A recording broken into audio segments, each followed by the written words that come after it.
And let's see what we can get from here. Iron Claymore, short sword. No, we want long blades because that's what we specialize in. Iron longsword. Iron saber. Let's see. Chop slash 18 max for this one. It just kind of depends on how you do it. It's a little less heavy. You know what? We're gonna go with the longsword. Unless there's like a claymore or something like that that we can use. Oh, there is a claymore. We'll go ahead and we'll take that.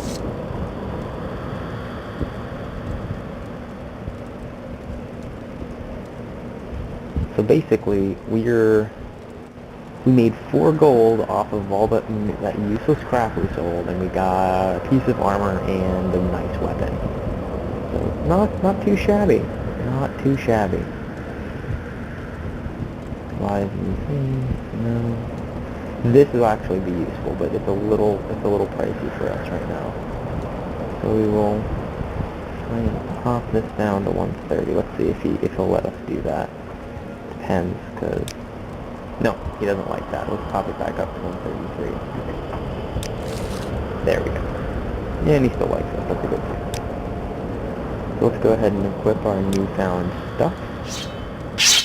Iron Claymore, swing, and Iron Cuirass. There we go. Now, we're looking like a boss. Okay. So, there's actually a lot of nice stuff in here. If we had a chance to go around and steal some things, probably when we're a little bit better, we can do that. Because, you know, there's really nothing like robbing your friends blind. You know, you can actually read some of these books without it being considered stealing. I think that was also in Oblivion.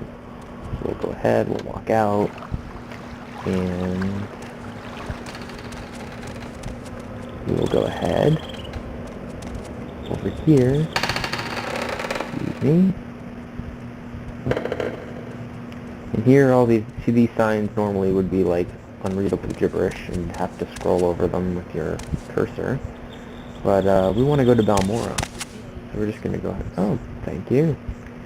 We're just going to go over this way.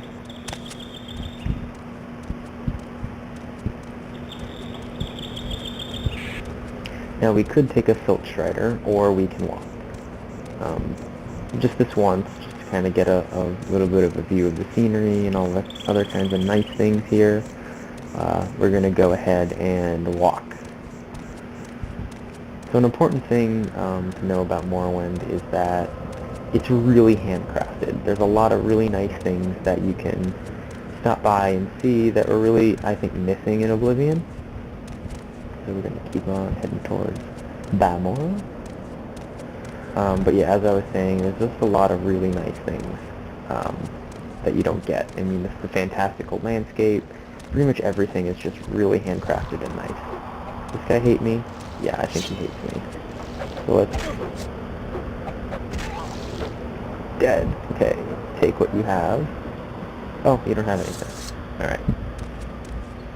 So, Balmora. I'm going to head over to Balmora.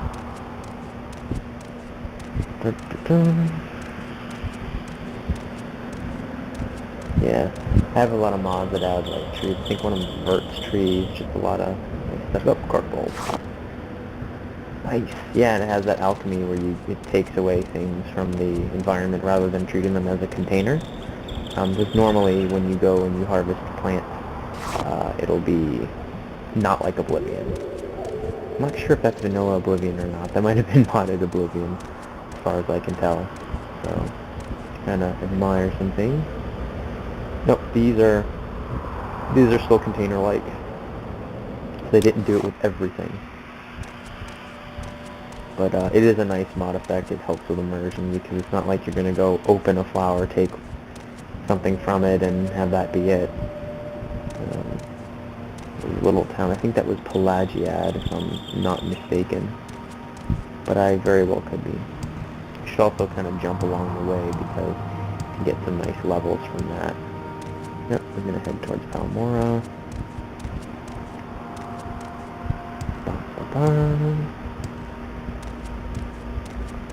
Sorry guys, it's a little slow in the beginning. Morrowind's kind of one of those games that you gotta invest in.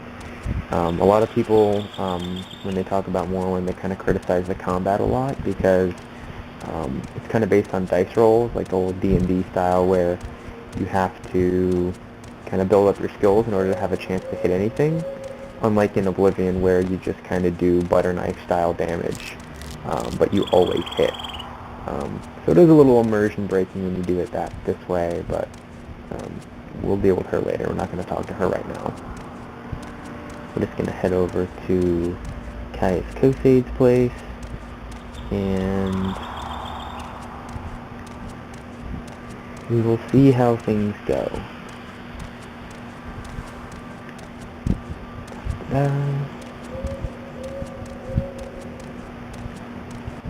Oh, and just so you guys know, if you guys can hear the battle music start up and I'm just kind of derping around not realizing it, that's because I'm kind of routing my voice and the audio to the same channel.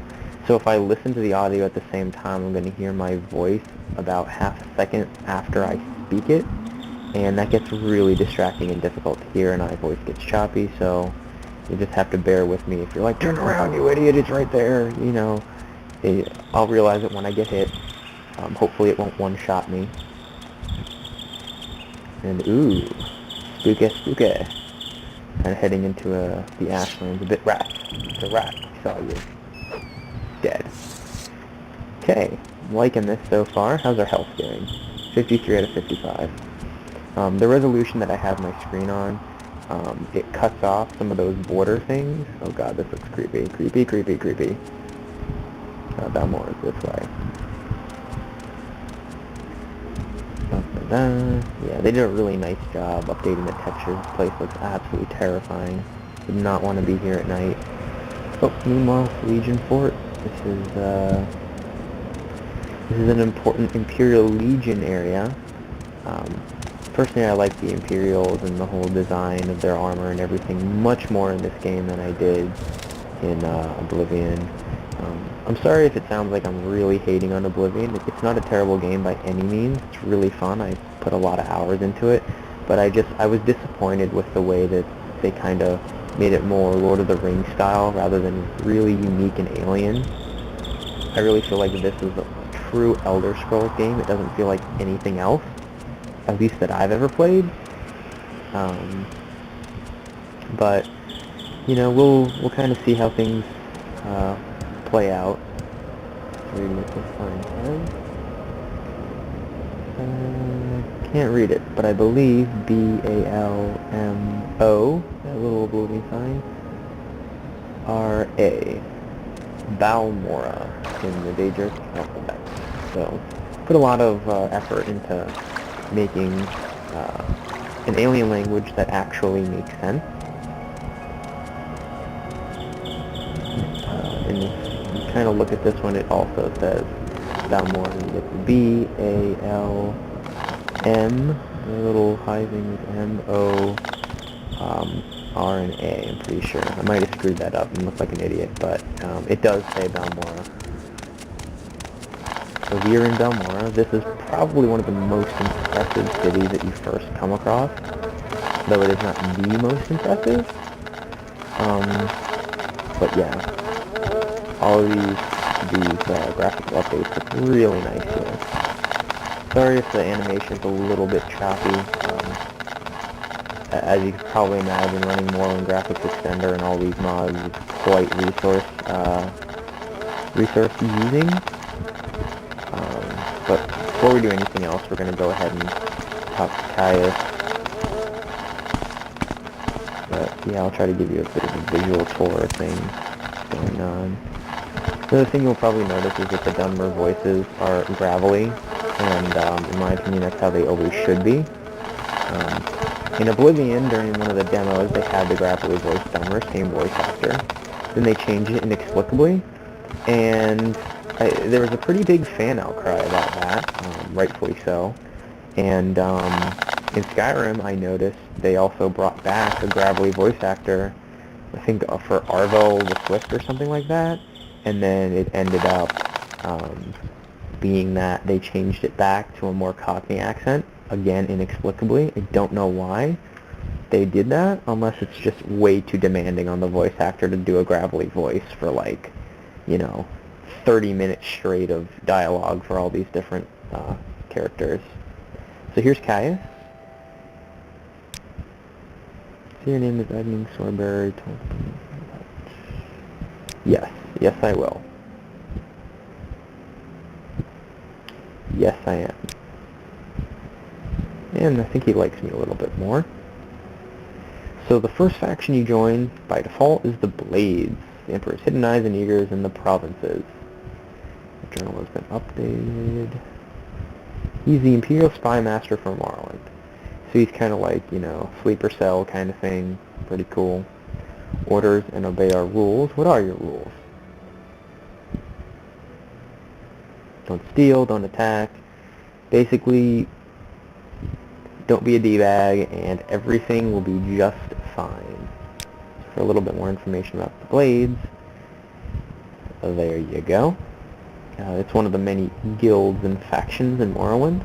There's an amazingly cool number of guilds and factions.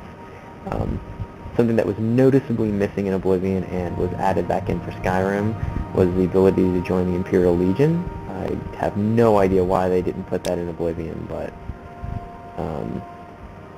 they didn't. So there's these 3 great houses, which we'll probably get into more detail later.